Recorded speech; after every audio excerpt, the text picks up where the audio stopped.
So imagine that all of the trees standing here are manufacturing industry for oxygen. You and I will not be able to hear ourselves because of the noise, because of the heat and everything that will be emanating from them. But look how nature does it so quietly.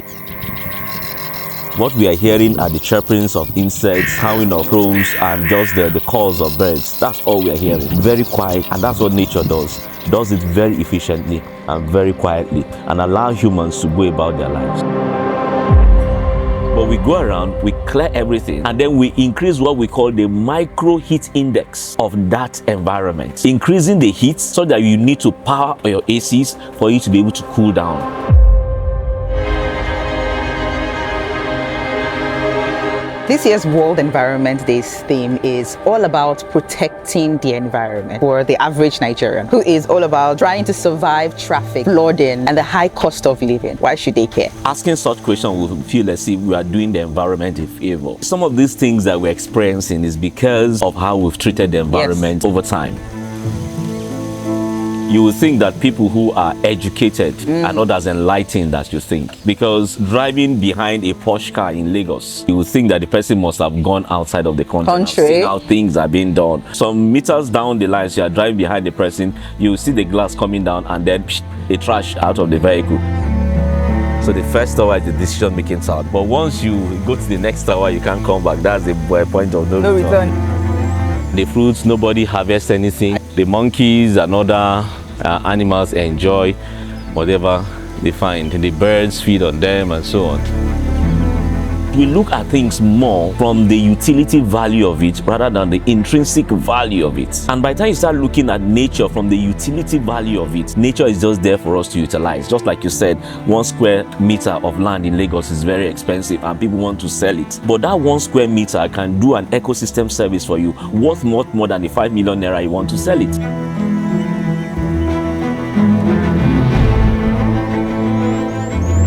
So eventually, when the chips are down, then you find yourself battling with elements of nature. Truth is that the environment doesn't need us. The environment will always take care of itself. Exactly. But the environment will take care of itself by getting rid of us. You call the place a floodplain, a wetland, because even if at a point in time they are dry, it doesn't mean they are dry always. It means that water will come back and water never forgets its level.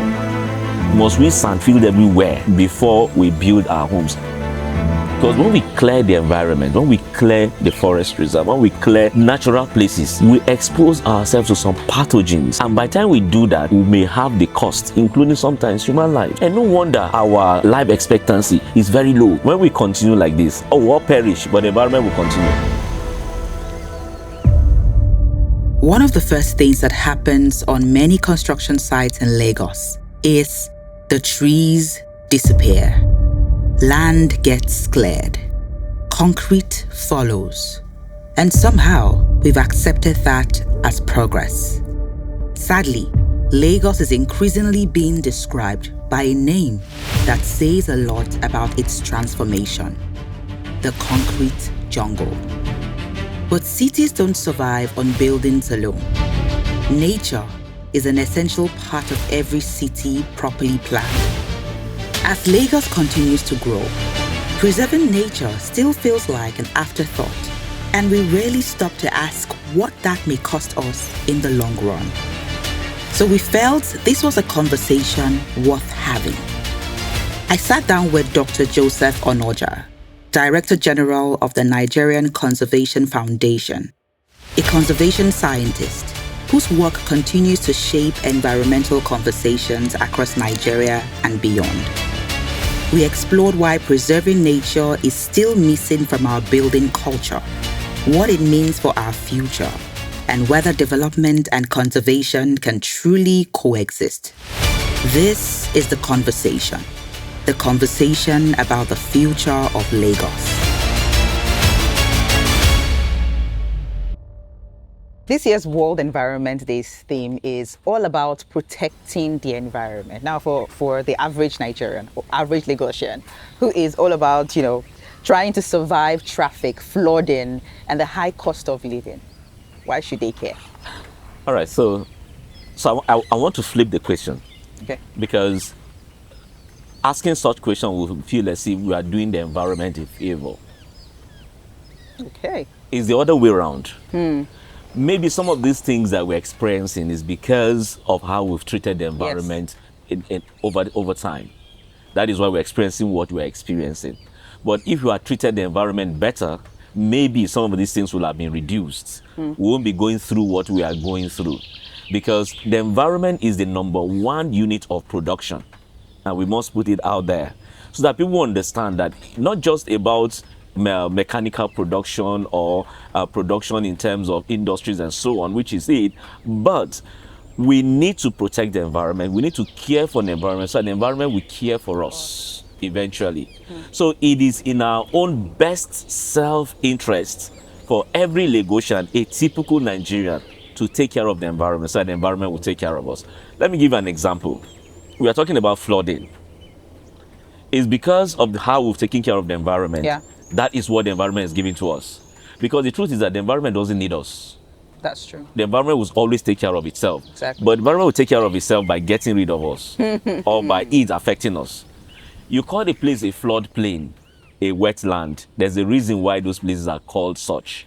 Because even if at a point in time they are dry, it doesn't mean that they are dry always. It means that water will come back, and water never forgets its level. Yeah. And that is why when there was flooding some time ago in the Lekki axis, you find out that some people's sitting rooms and their garages, having posh cars and very well furnished sitting rooms, became swimming pools. That's true. Unfortunately, with the loss of a lot of their properties. So that is what happens when we don't take care of the environment. So it's in our own best interest, whoever is out there, to take care of the environment. Because if we take care of the environment, Mother Nature will definitely take care of us. And that is why it's our best self-interest, whoever is out there, to take care of the environment. So I think this comes from lack of education in this particular field. And because you said something, that we think that the environment is doing us a favor, and that is the ideology that has, marinated into where we are right now. It's something that it's like, why should I? This is every square meter matters in Lagos. 5 million naira, 2 million naira per square meter. So why should I plant all of these things? Let's just cut the trees and build. And this comes from lack of education in that sector. Yes. So what do you think we as individuals, because it has eaten deep into our system, and right now we're seeing the repercussions, and we still don't know where the issue is. Yeah. We're still blaming so many people, and which is fine. Everybody has a part to play, but the conversations like this are not being had, right? So where do you think the major fault comes from? So you see, it's not just about education, it's about also enlightenment, because you would think that people who are educated are not as enlightened as you think. That's true. Because driving behind a posh car in Lagos, someone driving that posh car, you would think that the person must have gone outside of the country and seen how things are being done. But just some meters down the line, so you are driving behind the person, you see the glass coming down, and then a trash out of the vehicle. That tells you the level of enlightenment that people have, even though they are educated. Yes, there's a need for us to continue to continue to create more awareness, and that's why a channel like this is very important for us to continue to have these conversations. Now, to drill it down to the main issue, is we look at things more from the utility value of it rather than the intrinsic value of it. And by the time you start looking at nature from the utility value of it, nature is just there for us to utilize. Just like you said, 1 square meter of land in Lagos is very expensive and people want to sell it. But that 1 square meter can do an ecosystem service for you worth much more than the 5 million naira you want to sell it. Because eventually, when the chips are down, then you find yourself battling with elements of nature. As I said, we are not averse to development, but we want development to carry nature along so that nature will play its part. And this is part of the education now. Yes, if we assume that people are not educated in that light, so that they will understand. For instance, somebody wants to develop an estate. You look at the landscape of that estate. How best can you develop this estate with nature in mind so that number one, you reduce your light consumption? That is costs. Yeah. Because when you reduce your power consumption, that is costs. Exactly. Because you don't have to get everywhere air conditioned. Because you already have natural air condition around you. Yeah. But we go around, we clear everything, and then we increase what we call the micro heat index of that environment. increasing the heat so that you need to power your ACs for you to be able to cool down.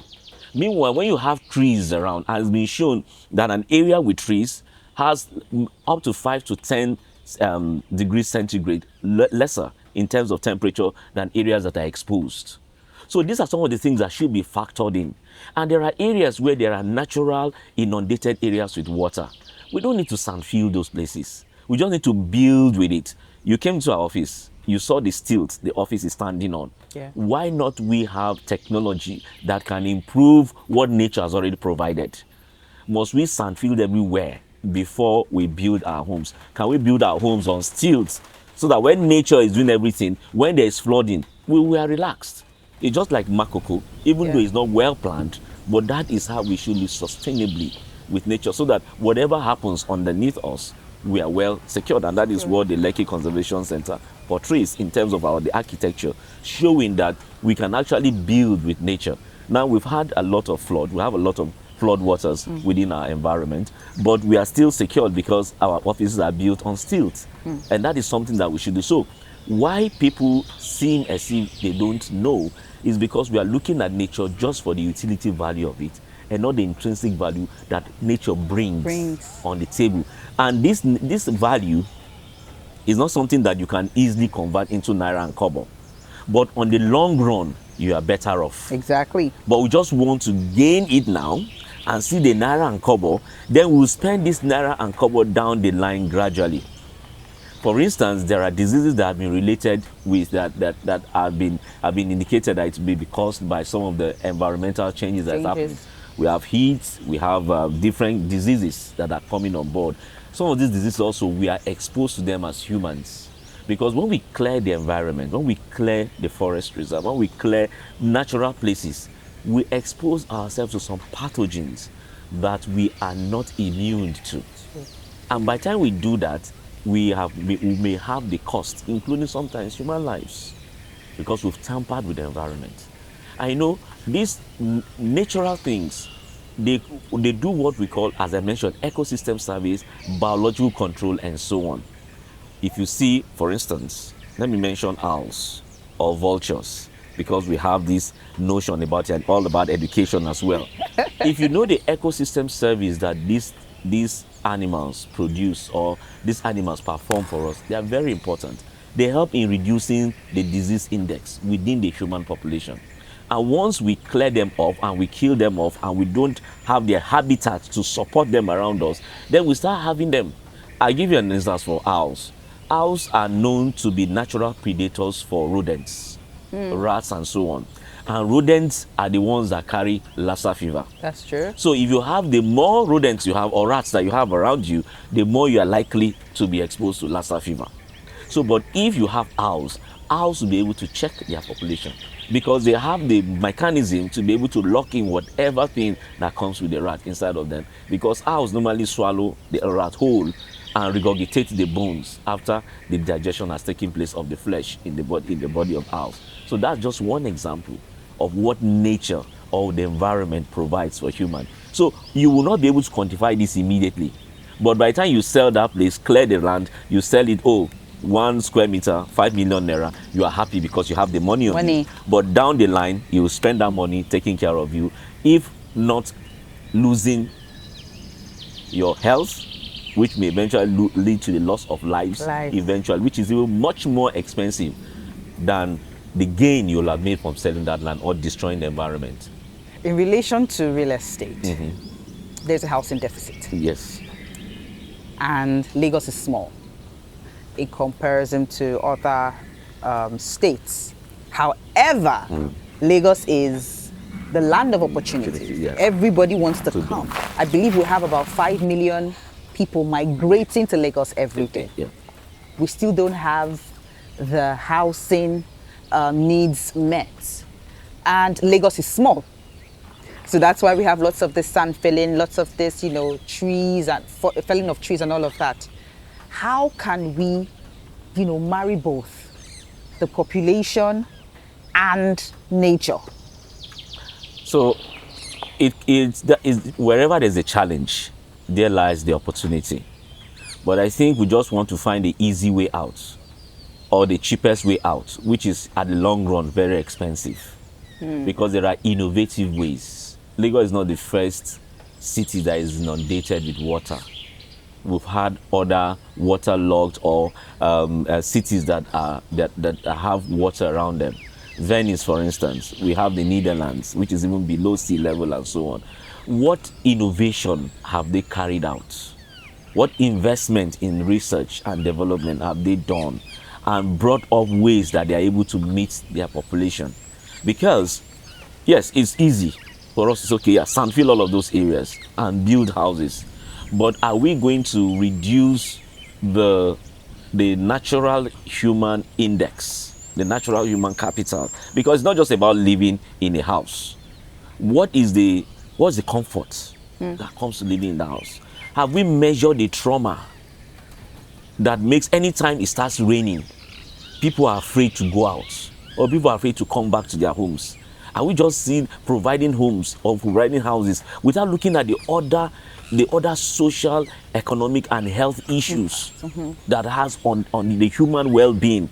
And no wonder our lifespan, our life expectancy is very low. Have we thought about that?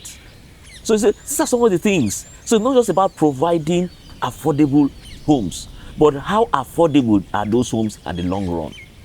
My estate, just the rains that have been happening, even my SUV is almost, the flood water is almost at the door level. Anytime I'm going out, I'm praying that this car should not, this car should not break down in the middle of this, because I'm going to walk. I'm going to come out and then walk. And many people also doing that. You see a lot of cars breaking down. You see a lot of people taking their cars to the mechanics, spending money. So they've had so-called affordable houses. They've lived in those houses, but they are spending much more money. Yeah. So how can we innovate? How can we come as a people? This is a challenge that we have. What innovations can we make? Or what things can we bring on board to be able to provide these houses while also living fulfilled lives that will not affect, that will not have traumatic effects on us? I haven't been in the real estate space, and I see these things happen all the time with people destroying trees, trying to build affordable homes, and even the government, they are also trying to build affordable homes for people. How is the government coming to partnership with initiatives like yourself, and like what is happening here? How are they partnering to ensure that nature is being preserved in Lagos and, of course, other parts of the country? I must mention that it's not everywhere there are trees that we shouldn't cut down trees. Okay. There are areas we call sensitive areas which should not be tampered with. For instance, you can call this place a sensitive area which should not be tampered with, which should be left in perpetuity because of the ecosystem service it provides. So you can say that this axis is kind of protected because of this sensitive area. This axis is playing the role that they should have played. The other developments around should have played. So the developments around are kind of safe because they have a place like this. What about other places that don't have a place like this? So we must map out sensitive areas which should be left the way they are and develop those areas that can be compromised or they are not very sensitive. So we'll be able to have that balance. And that is where the government, working with institutions like ours and working with other stakeholders, will be able to now have a robust conversation. So that not just anywhere, because sometimes people look at wetlands as wastelands. They're not actually wasteland. They are providing an ecosystem service that is very important. In fact, they go to the extent of helping us have our water, because they help in recharging the groundwater. Yes, so if you find areas where, some cities where they are lacking water because they don't have groundwater, that means their water recharge is less than the water uptake. So they are having serious water scarcity. Cape Town experience in South Africa experienced that at a point in time. So we don't want a situation whereby we will not have fresh water. And some of these wetlands provide recharging those groundwater for us to be able to have fresh water in perpetuity. And that is what we should be looking at. Not just one need at the detriment of many other needs. And that comes from engaging stakeholders, experts in this field, so that whatever decision that is being taken is a well-informed, well-researched decision based on evidence and knowledge. Why do you think Nigeria is slow towards adopting these practices? I think there are many factors, and I'll be very blunt. Some of them is greed and selfishness. Yeah. And laziness. And laziness. Greed in the sense that they just want to maximize.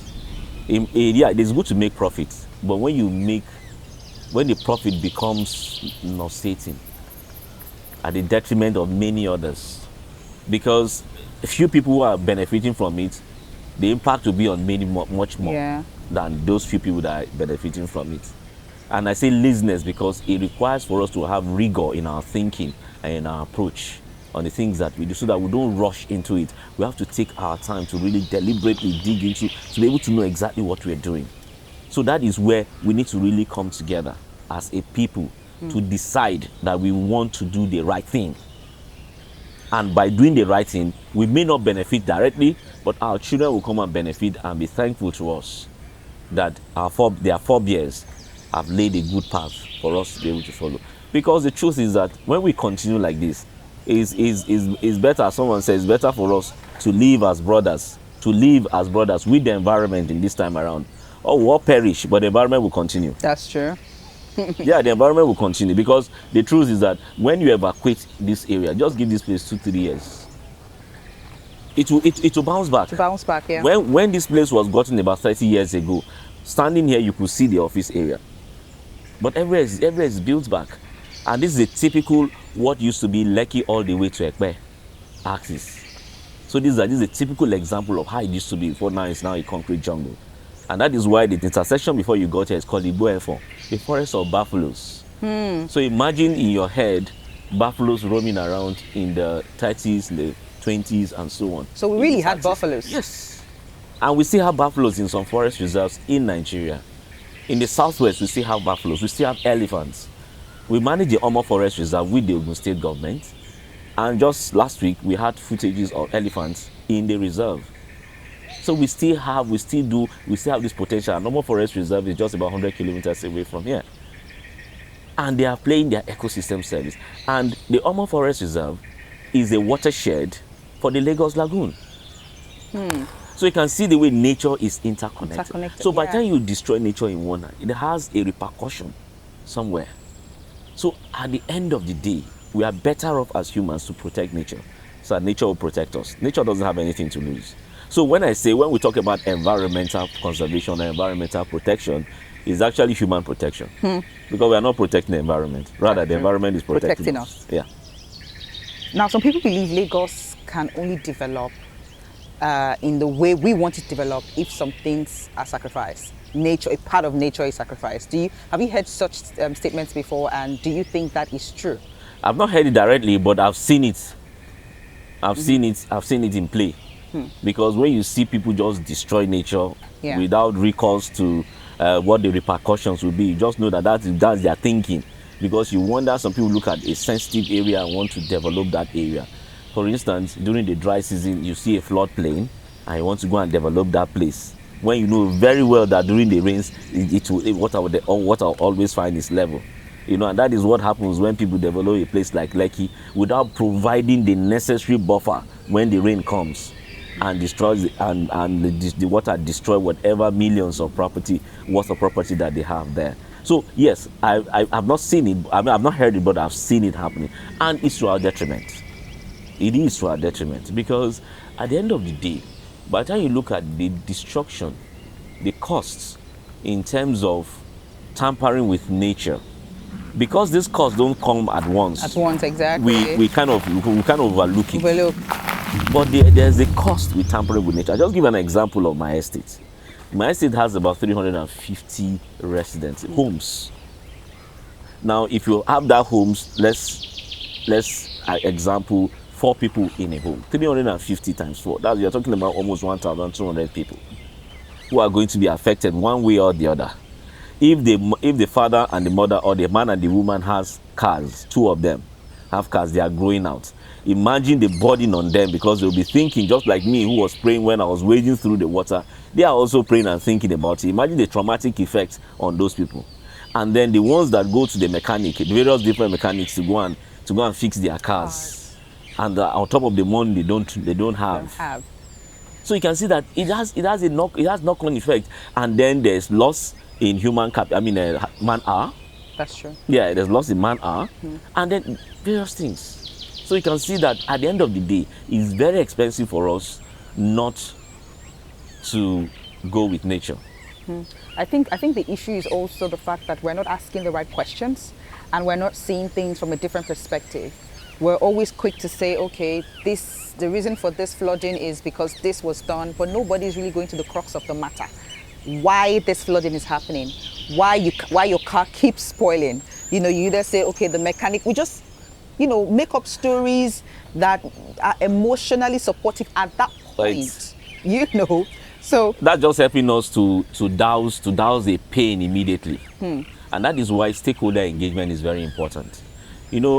Over time, I've come to realize that the more you know about something, the less you actually know, because there are much more things that you don't know. And that is why stakeholder engagement is very important. You engage a wide range of stakeholders. You engage a wide range of people so that they can bring their different perspectives, and then they will be able to really sit down with you. Why not do it this way? Because that engagement is what is missing. And sometimes we do this engagement to just tick the box in terms of the EIAs. And that is why whenever we want to do a major project, there should be an EIA. But sometimes EIAs these days come much more after the destruction has been done. EIA, Environment Impact Assessment. Your project will impact the environment. Now, EIA was even born out of the fact that we want development to take place, but we are aware that the development may have an impact on the environment. We don't know whether it's positive or negative. So by that EIA, we've seen some of these impacts that is going to happen. What are the things that are going to be displaced? What are the things that are going to be destroyed? And then you have mitigation measures put in place. Because the first thing is you avoid. If you must not avoid, then what are the mitigation measures you are going to put in place? And that is why after an EIA, you have an EMP, which is the Environment Management Plan.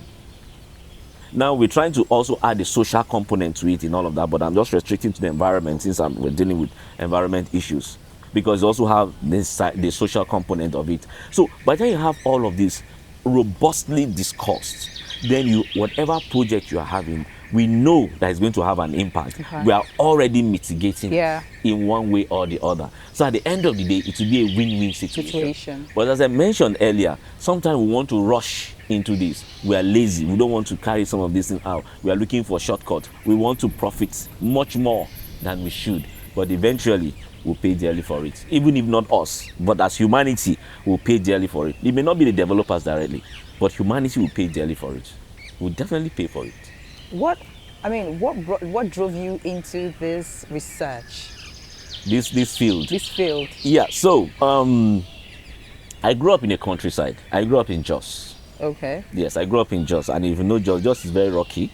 Jos is very kind of mountainous. So I grew up in my neighborhood. We had a lot of rocks. We had a lot of biodiversity around, and then as kids, we run around a lot. We hear bird calls, we mimic them, and so on. So I had all of these things. But naturally, I wanted to study medicine. But I think I would say that God played a factor, and also my passion, because what I'm doing now is like following my childhood dream. But the difference is I'm being paid for it this time. So I enjoy absolutely what I'm doing. And then to come and see that we are spokespersons of nature, because nature doesn't talk. So we become the ambassadors of nature, trying to warn people about the importance of nature, so that we don't destroy ourselves and we don't go ahead like fools trying to let us profiteering on all of these things. But at the end of the day, whatever profit we make, we eventually pay back, but in a less effective way. Now, as I was mentioning earlier, imagine that all of these trees here are producing oxygen. They are mechanically producing oxygen. Imagine those trees. They are mechanically producing oxygen, because the biological reaction going on in these trees to give us this oxygen that we are breathing is very complex. So imagine that mechanically we are producing oxygen. Well, you and I will not be able to sit down here because the noise will be so much. Yeah. The heat that will be generated will be so much. And we should be comfort. And eventually the oxygen that we provided will not be as effective as the one that nature provides. So whatever thing that we are replacing, that nature is doing for us and we are trying to replace, will not be as effective. You know, because by the time we clear, there are lots of things happening. Yeah. There are biological controls, as I mentioned earlier, even for insects. You see, when you see birds flying, there are some birds that are called the swifts and the swallows. They fly. When they fly, they feed on their wings. They are harvesting insects. Yes, they are harvesting insects. Ordinarily, these insects will have been the ones that will come and affect us as humans. That's true. But we don't see it that way. Imagine, you see these monarch monkeys foraging. They are foraging, they are picking insects. They are controlling the population of these insects. And that is why, that's the food chain. Usually, Yes. the predator is, the prey is more than the predator. Yeah. So the predator controls the population of the prey, so that it doesn't go beyond. I'll give an example of a pangolin. Pangolin is one of the most traded mammals because of their scale. In a year, a single pangolin can harvest, as it eats, for it is feeding itself, but it harvests over 70 million ants and termites while it's feeding. It's just feeding. So imagine that 70 million ants and termites are unleashed on a human population. Wow. We will not be able to live. We will not be able to live. But nature is taking care of that business for us. So by the time we kill all the pangolins and we want to take care of ants and termites, we'll go and buy chemicals to kill them. That's true. And these chemicals will leach into our waters and we eventually drink them. And then we'll start having different kind of cancers that we are calling different names and so on, and different kind of sicknesses that we cannot define. So you can see that eventually everything boils back to us.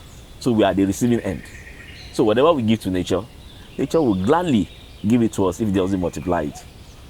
I think, like I said from the very start, having conversations, because I am even more enlightened. Now, what are the biggest resources or institutional barriers that slows down the work? It's the enforcement of our laws.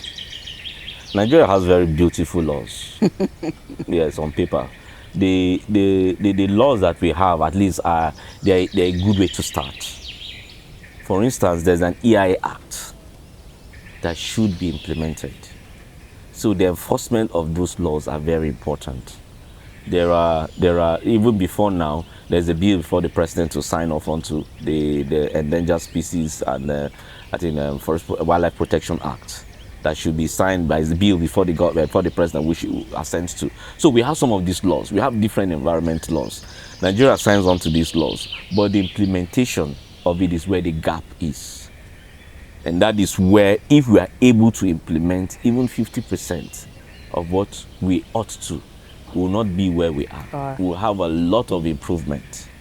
We'll have a lot of improvement. And, you know, everything ties down. Everything ties up together. They are all interlinked. They are all interlinked in terms of the economy, in terms of our health, in terms of our social well-being. Everything is kind of interlinked. And the earlier we start looking at it from that angle, the better it is for all of us, because it will help us to be able to live that life. So for your question directly, what are these gaps? What are these barriers? For me, I'll look at it as the implementation or the enforcement of these laws. So once the laws are enforced, because the institutions will have to be empowered to be able to enforce the laws. The institution will have to be empowered in terms of education, in terms of capacity, in terms of funding, and so on, for those laws to be improved upon. And it will also be in the self-interest of businesses, because the world is becoming more and more a global village. Yes. Gone are those days where what we do in Nigeria remains in Nigeria. That's true. Different organizations are becoming connected to different entities outside. And these entities normally obey laws of their land. Yeah. And for them to be able to collaborate and have relationship with entities in Nigeria, they must also necessarily obey these laws as well. So these are some of the things that we eventually will help us. So these are some of the barriers that we are having as a country. In your little way, how often do you engage with the local communities? Yeah, so most of the things that we do, because we believe that the local communities are the main custodians of the environment, Yes. because they are the ones who are affected directly first Yeah. of all before any other. And so we engage with them, and we try to create awareness every environment day, because the World Environment Day is one of these environment days. On Thursday we had the International Day of Biodiversity, which we also use to showcase the importance of biodiversity. We have World Migratory Bird Day. We have World Day of the Habitat. So there are different days that we use as an opportunity, World Wetlands Days and so on, International Vulture Day. So all of these are avenues for us to be able to continue to engage and to showcase and to show people the importance of living with the environment. So we continue to create that awareness every opportunity that we have, and work also with different organizations. With some of our partners, we are establishing what we call the Business Advisory Group for private sector, where we are trying to tell private sector that, as I mentioned earlier, the environment is the number one capital of production. Nobody establishes an industry and hangs it in the air. And then, apart from the physical siting of it, their raw materials are from nature. Yeah. When you take beverage companies, water is one of their major raw material. Even the banking industry, humans are kind of their customers. But you need healthy population to be able to make that happen. When you mention different industries, you find out that their raw material are eventually gotten from nature. And if nature is not able to provide that, it's their own business interest for them to make sure that nature is able to. But if nature is not able to, that means what it means that down the line, they are not building a sustainable business. And that is why we are coming together. We are using what we call the National Biodiversity Strategy and Action Plans, which Nigeria has signed onto as a member of the Convention on Biological Diversity, which is the body of the UN, the convention under the United Nations. So it's called the United Nations Convention on Biological Diversity. So that convention mandated every country to develop what we call national biodiversity strategies and action plans, which is a set of targets that each country signed on to be able to protect their biodiversity, because nature is interconnected. There's no country that's isolated. So we must, in our various corners, protect nature so that eventually the world will live in a peaceful environment in terms of nature. So using that, we brought out especially Target 15 that mandates or encourages businesses and private sector to what financial obligations or what business operations or what business model are they operating that will help in providing or protecting nature. So we use that as an anchor to engage businesses and private sector. What are we going to do together? So together we are co-creating a set of operational rules and guidelines that will be able to help businesses and us to be able to operate. And say, okay, this is what we are going to do, this is what we are going to commit to. And it's kind of in line with the ESGs or the banking sustainability principles of banks and so on. So all of these things are what we're trying to pull together so that, because everybody's involved. That's true. Everybody's involved. Talking about this place and how sensitive, you say it's a sensitive area, right? Have you had situations or scenarios whereby the size has been reduced because development was coming? Have there been threats to take down this place? No. So for us, it was with us that this place was bought. Unlike leasing, it was bought, and then we were able to fence it around. Okay. Yes, but we've had encroachment, especially from the southern part, where some of our fence was broken down, and then people were trying to encroach and all of that. But apart from that, we've not had serious incursions yet. But we've had one or two instances where people have come in here to kill an animal, because this place is no hunting zone, highly prohibited. Yes. Humans, why are we like this? So and then some people got they got the repercussion of it, because I think one got the penalty of 2 years in jail when they killed one of our Sitatungas here. And then somebody also was taken to the police station about 5-7 years ago when they killed the crocodile. So these are some of the things that we try to make sure that we protect this place and get the government involved as well to know also the importance of this place. So apart from the ecological importance, it also has a social and cultural importance for Lagos State. because we receive many people who come. This is one of the recreational areas in Lagos State. So when people come to recreate, because you need to have a healthy population for you to be able to have a good output. That's true. As a community, in this instance as Lagos State. So we provide that service in terms of the social value of this place, apart from the ecological value and then the cultural value as well. What's the vision for the next 5 years? Certainly is to continue to keep this place, and then we want to replicate this place in every major city in Nigeria. Beautiful. Which is very important. 2018, the then President Muhammadu Buhari gave us a piece of land in Abuja because we are trying to recreate a place like this. Abuja is fast developing. Yes. And just like the Central Park in New York, you need to have a place like that in Abuja. We're still working with the government to be able to secure that place very well, so that we'll be able to have that place handed over to us, so that we'll be able to run the place the way this place has been run, so that people, expatriates, international guests that come into Abuja will have a place to go and relax, and so that we'll be able to also protect the place and provide that kind of service to Abuja and other areas as well, both in the south and northern part of the country. What's one concrete thing every Nigerian can do right now, no matter how little, you know, but then will make a difference? One thing I will want everyone to do, which is very doable, is for us to first of all imbibe the knowledge of what nature does. We have social media, we have the internet. We can actually know what nature does. Then we can now translate that into different actions by even changing our lifestyle. When we want to celebrate birthday parties, can we convert that into probably going to a natural environment and connecting with nature? Can we support actions like tree planting? You turn 50, plant 50 trees, indigenous trees that is, because we need indigenous trees to be able to continue the system, the cycle, the energy flow that we normally have. Because when you introduce a foreign species, the other elements, for instance, birds, insects, may not be able to interact with that species, but we introduce a natural one which they already know they'll continue to interact with. So what else can people do? The indiscriminate killing of wildlife, that can stop also. Say it's hunger. Yeah, well, yeah. So the truth is that yes, there are some communities, especially those ones that live within the environment or the forest areas. You may be able to justify that is hunger, but gone are those days when actually, in fact, you know, in those days there used to be places they call evil forests. Evil forests are just their own way of conserving those places.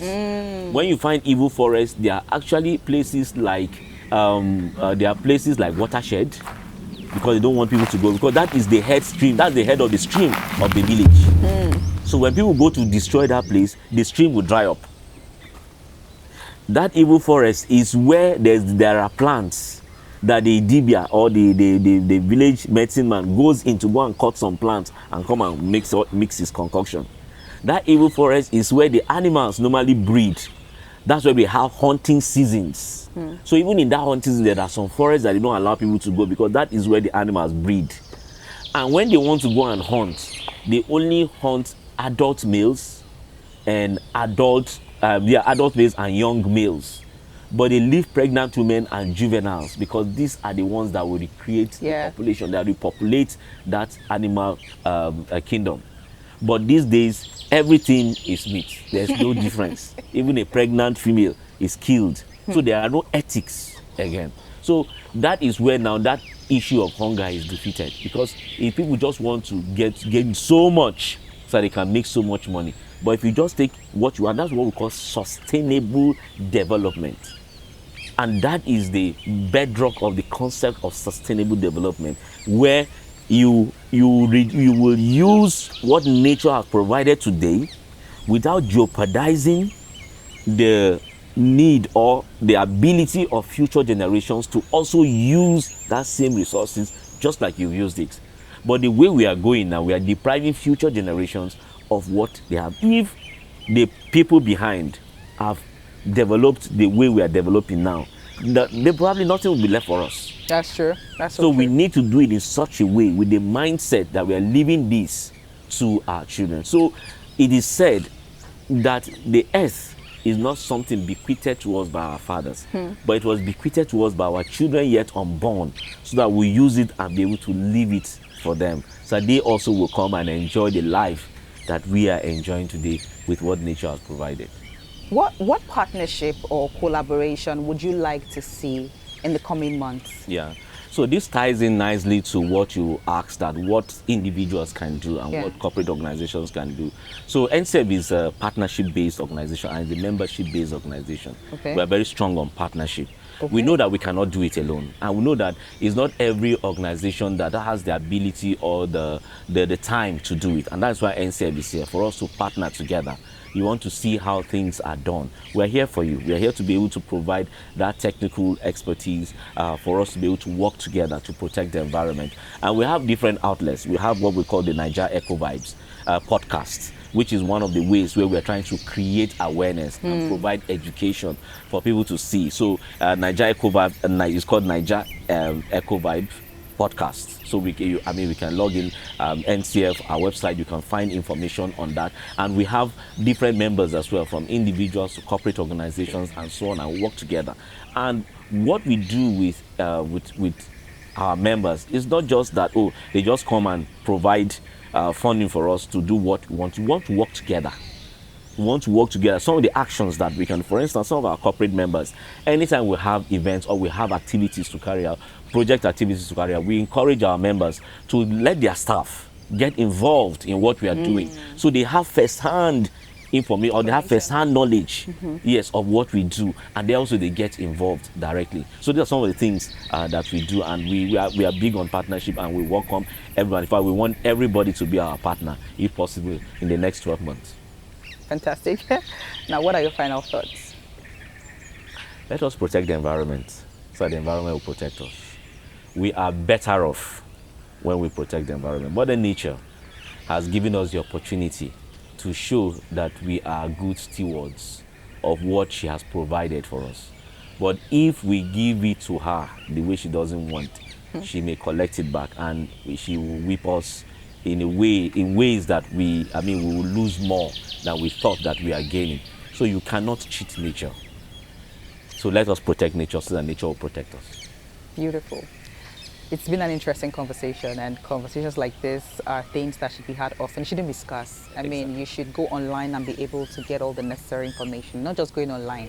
For Nigerians and for Lagosians, I think we have, not an insult, there's a little bit of coconut head. So I think it's something that needs to be drummed into our heads. And if it means, schools, high schools, universities, it shouldn't just be a particular department, because I did engineering, but I never had any conversation around this. Nothing like this, So every department, it should be mandatory, because the environment is us. Exactly. We are the environment, right? And if we don't treat it well, we're as well not treating ourselves well. Exactly. So these are not, it shouldn't be optional. It should be things that are mandatory in every gathering, in schools, in churches, everywhere, basically. So this conversation basically has just opened my eyes to so many things. It's beyond the trees, it's beyond planting trees. It's the fact that everything works together for us. The food chain.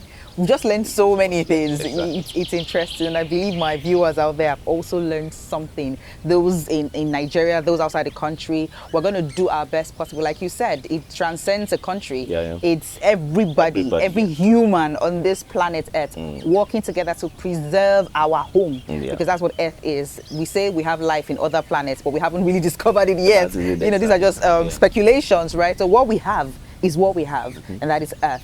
And it means everybody working hand in hand to protect our home.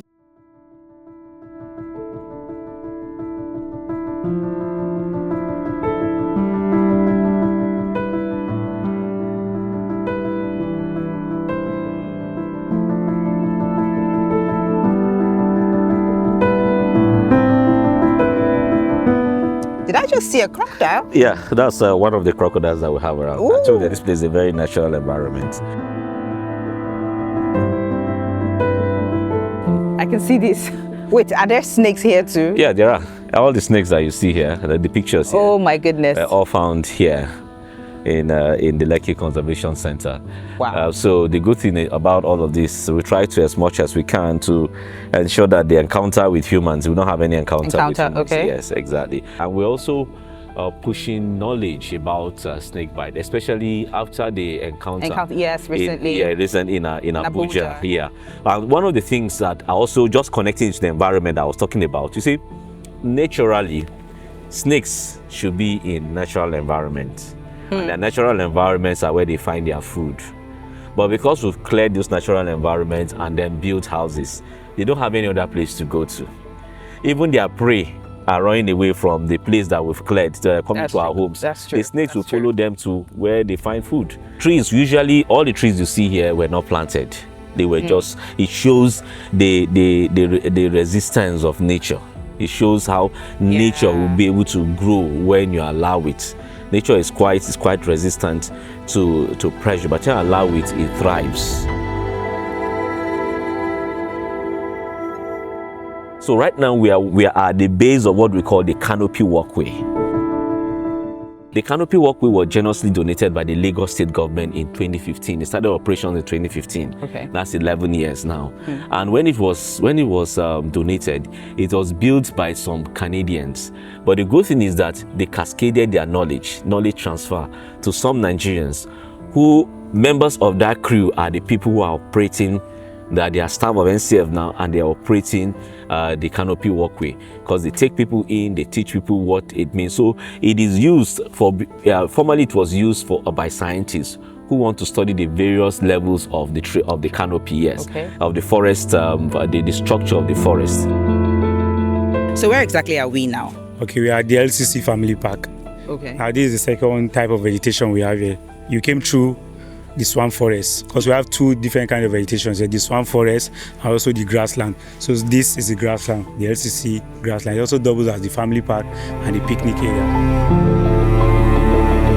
Like I said, most of our games here are life size, meaning we want you to come here, not just sit and play. You also move around, experience, do the exercise, get the feeling. I can see a Ludo here. You can't just sit and play. This is not like your normal board game. So you walk around, kind of an exercise. Over there, the snake and ladders. Oh, okay. Yeah, so you get your chairs there. You also have another one in front here. Then if you look up ahead, you have a basket, volleyball court there, the court there for your volleyballs. We also have snookers, table tennis, like you can see. I can also see the live chess. Yeah, live chess board games here. We have two of them actually here. We also have the drought, or we call them checkers. Those ones are the ones you find down there. We also have a shooting range, but that one is private owned.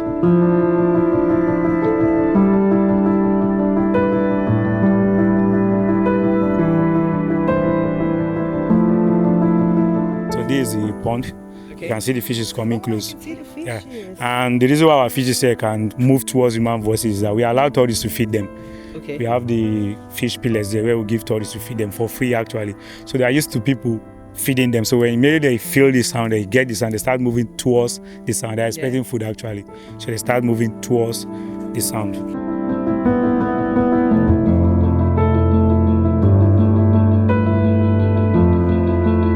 This is the koi pond, our koi pond, and you can see the signage there. So this in here you find the koi fishes from Japan. We imported them from Japan for their aesthetic appeal. They're actually very beautiful. So when tourists come here, you give them the fish, you see them coming out to eat. They're actually beautiful, of different colors. You see some oranges, whites, blacks, and a mixture. Some have a mixture of both, of all three colors.